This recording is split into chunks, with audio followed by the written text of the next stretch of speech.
Hey guys, welcome back to We Watch Movie. I am Mike. Thanks for taking a moment of your day to spend it with me today. We are talking all the deaths in Scream 6. Every single little one.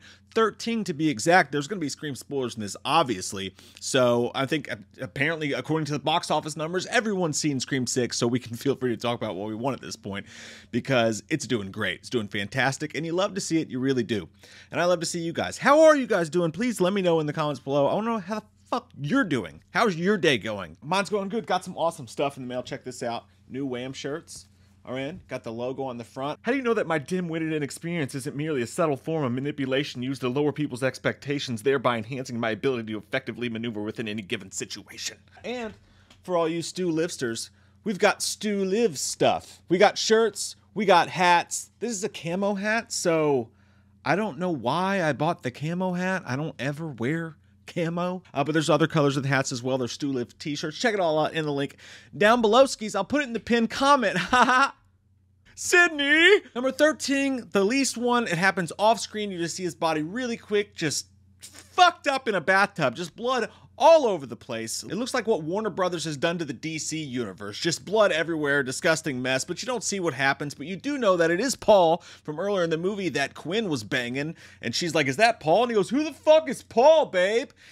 Paul 2.0 is who this guy's listed as in the credits because he's the second Paul.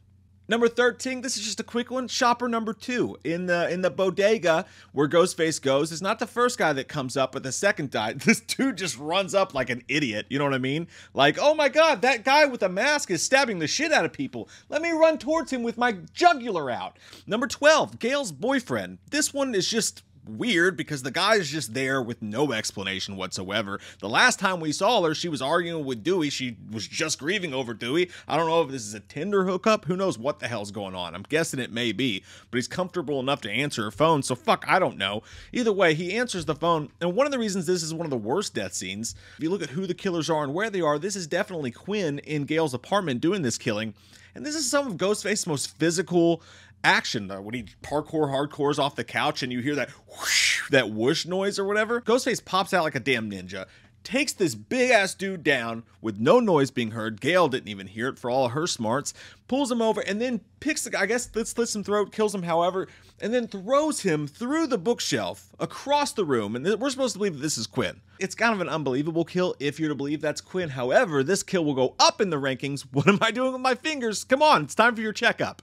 Well, we'll bump this up in the rankings when we do find out in Scream 7 or whenever that this was actually Stu. And here's my theory behind that. I also think Stu killed Dewey in the hospital scene. Both of them are classic characters from the franchise that Ghostface was attempting to kill. Think about how personal Ghostface got with Gail, more so than anybody else that was spoken to on the phone. Very personal. Talking about Dewey, talking about Sydney a lot, things like that. The size, the physical capabilities don't make sense in either scene, and they're both classic characters. Just part of my Stu theory. Let's go on to the next one. Number 11, Greg in the fridge. Just good old Greg, just hanging out next to the mayonnaise, chopped up into little fucking bits.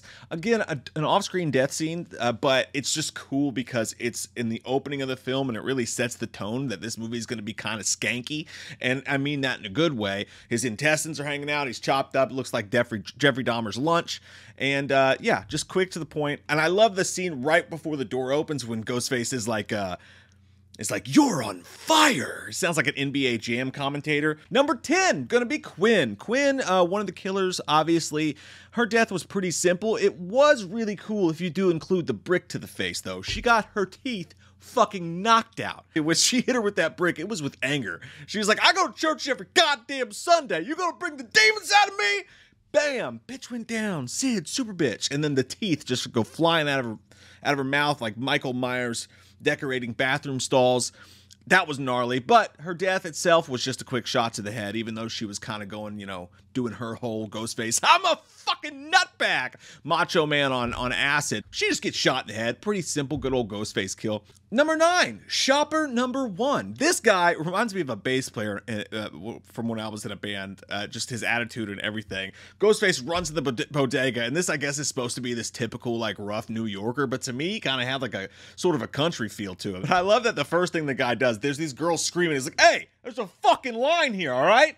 Without rules, we're animals. He's like, oh, there's a guy in a mask. And his reaction to him is even stranger because he's like, You see this dude run up to you in a mask. He's like, you got a problem, buddy? That's not the guy to fuck with, all right, Megadeth? And Ghostface just looks at him for a second, gives him the old 1-2 fuck you right in the rib cage, and kills the guy off. But it's a perfect kill to show how brutal Ghostface is going to be this time around, how Ghostface is going to be just out there with his dick out, just killing people in the streets, doesn't really give a fuck that he's just right in the middle of the public like this.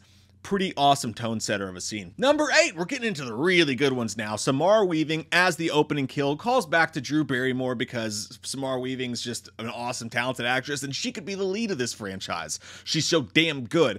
But she's the opening kill. I was bummed as soon as I saw her because I knew Samara Weaving was going to be in the movie. I had my suspicion she was the opening kill, but I was really hoping she would have a bigger role than that. But the second the camera pans to her in that restaurant, you're like, God damn it, she's a goner. But he stabs her a bunch of times, kills her really brutally. Her heel breaks.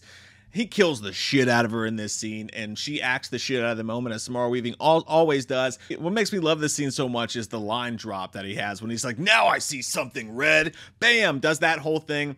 And then you think the title's going to drop, but instead of the title dropping, he leans down. You're like, oh shit. This is a fucking bonus pack. Bonus pack, everyone. It's like finding a fridge fry in the bottom of the McDonald's bag because you're fat. Talking to me, not you. But then reveals himself to be Ghost, which is like, oh my God. It's such a cool moment in the movie and a really good death. So, and on to the next one. Also, the next one in the movie, number 7 is going to be Tony Revolori's death. The Ghostface is just so badass in this scene, and his lines are so good. He's like, do you feel like meat? Falls down, blood in his mouth, and he's like, but we got to finish the movie. And then Ghostface says, who gives a fuck about movies? Bam! Cue the Mike Shinoda. Just what a beautiful death scene, man. Like, again, very simple. You do see the intestines start to come out. Another sign that this movie is going to be a bit nastier than the other. Scream 5, Scream 6 if you're nasty. Number 6, the shop owner himself. Very simple death. The guy gets stabbed. Ghostface gets the drop on him. He gets stabbed. He gets hit with a shotgun. Ghostface takes his shotgun. He's, give me that goddamn map.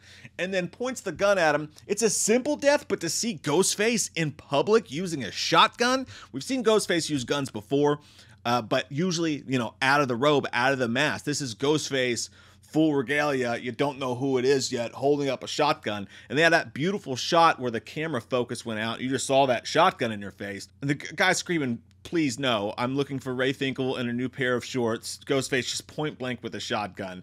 Just, again, another tone setter for how gnarly this Ghostface is going to be. It's what they mean when they say this one is something different. He was gnarlier, he was meaner than we've seen a lot of Ghostface be. And that scene just, it was sort of iconic for this movie in particular, that moment was. And they even had him at the end with the shotgun and the quick little shot before the credits came up. Number 5, this got really tough here because there's a lot of great kills in this movie. Number 5 is going to be Detective Bailey. He reveals himself as the ultimate Ghostface. He's being stabbed 7,000 times in the arms. Melissa Barrera is so fucking hot when she stabs people with a knife, and I'm just here to admit it. I don't care. She's sweaty. She's violent. She just starts to go nuts wearing the Ghostface robe, just tearing his arms apart. Things looks like a fucking pork loin at this point, and he's just taking it. And then ultimately the stab right in the eye once she gets Jenna Ortega's like, okay, I'm not going to judge you for murdering this man in the eye hole. Stabs it in the eye. Woo! A lot of face stabbing in this movie. Whole lot of face stabbing, which we're going to get to, but that was a great death for what I thought was a great Ghostface. Like, some people say it was too over the top. I love the way he chewed the scenery with his monologue there. So I think that's just a personal taste thing. Reminded me more of like Mickey. Didn't see that coming, did ya? They've always been sort of over the top like that. I've got my numbers all fucked up, haven't I? God damn it. Just forget all the numbers I've actually been saying because I'm a stupid fuck shit. Third best kill of the movie was Ethan's death because it was a twofer. Number 1, not the most interesting Ghostface I've ever seen for sure, but man, that Die Hard moment was so badass when Jenna's like, you have to let me go, and I'm like, the script is tying together, guys. Just drops her down, Die Hard style, grabs the knife, takes a shot to the stomach, because in this franchise, shots to the stomach might as well be bee stings. Takes a stab to the stomach, but in return, sticks that thing in Ethan's throat and twists, the old grab his dick and twist it, just turns that thing around. We've seen people stabbed in the face. We haven't seen many people stabbed in the throat, and we've never seen someone stabbed in the throat and then twist it around. That was amazing. And then obviously he gets the Stu death at the end, which some people are arguing that that's them saying, see, TVs do kill people. And to that I say, hey, knives also kill people in this franchise. like over and over again, and then over and over again they don't. So that doesn't actually mean shit. But he does get the TV dropped on him by Kirby, so it's a little bit of a final death. Nice little twist on the killer is still alive thing. Number 2, very, very simple, but very, very just... it's so you, yet so you for Scream 6. The therapist, Henry Czerny, who I love. Kittredge, you've never seen me upset. I love that guy. I love that actor. He did great in this role. She's watching TV in his skivvies. I would think that he would be a little bit more cautious considering how scared he was of Sam. He answers the door and this fucking Ghostface shows up in this beautiful shot of him coming up in the frosty window. And he's like, oh, isn't it a little early for trick-or-treating? Listen, they did the same thing in Terrifier 2. Somebody like that shows up at my house outside or even close to Halloween hours and is not acting right whatsoever. I'm not opening the fucking door. But anyways, he slams his face a couple times against the thing, stabs him right in the nose. And they even made a good joke about it. He's like, in the nose? Like, in the nose. But gets it in the nose just deep, and then they show it too. It's just like right in that little crease right there where you get fucking pimples. And just, I don't know, you know, it's not the gnarliest kill on here, but it reminds me of Wes's kill in 5.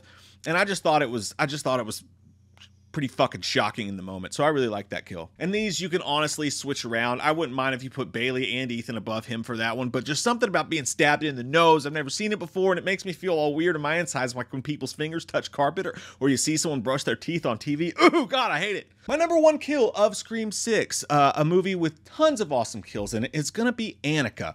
It was so mean on multiple levels. Not only was she stabbed in the stomach, but the twist, once again, they made a fucking C. It was a C shape. Like when you're trying to put, you ever put in like those long fluorescent light bulbs and you have to like scoot them in a certain way? He puts it up in there around her navel. Oh God, have you ever been touched in the belly button? I fucking hate it, man. It's the way the knife twists in the belly button. And if you watch it really close, I can't show it here. You see the belly button fucking move and like pop out a little bit when he does it and just turns it in a C-shaped fashion. It's disgusting. And then she has to live with that. She's bleeding out all over the floor. Ghostface is still attacking them. And I'm thinking, just die. Fucking die already. I don't want to see you live through this anymore. Like, if that were me, I'd be like, I'd had one of those movie moments where I just looked at Mindy and I was like, finish me. Please, God, I don't want to live through this. Because she's just spurting blood all over the floor. And then the next thing you know, they wanted her to crawl across a fucking ladder way up in the air in the middle of the New York streets with the wind and all that shit. Ghostface, obviously, she's the last one left on the ladder, and it's just so mean. It's so twisted and mean. You know, shit's just falling out of her stomach. You know, it just picks it up, and he just starts. I like how he gets angry and angry. He like flips it a little bit. He's like, like that guy from Chips with the hair. But I like how he got angry with it, and then he just starts slamming it and twisting it. It's so fucked up and mean, man. And then ultimately, she dies like 4 deaths in this scene. She falls off of it, hits her face on that fucking garbage can, and then they show it to you. Jesus, man. What a gnarly kill. One of the gnarliest kills of the entire franchise, and this entry into the franchise may be the goriest yet. I definitely don't think they were lying to us about that. They have lied to us about several movies in the past. Oh, it's way gorier. And like, it was kind of gorier. Scream 6 was fucking gorier. So, some amazing kills in Scream 6. What would your all's list be? What's your rank? Comment down below. Please let me know. Hey, we love your fucking faces. And don't forget, we got some cool new merch, so check that out in the link below. Hey, I love your fucking faces, guys. Have an amazing day. Halloween never ends, suck my fucking dick, and I don't really care what Blumhouse fucking says. Put him in a box, or suck a fucking cock. You can say he's dead, but we all know he's not. Yeah. So let's go trick-or-treating, let's go fucking drinking, let's all go rent Pumpkinhead on VHS, cause Halloween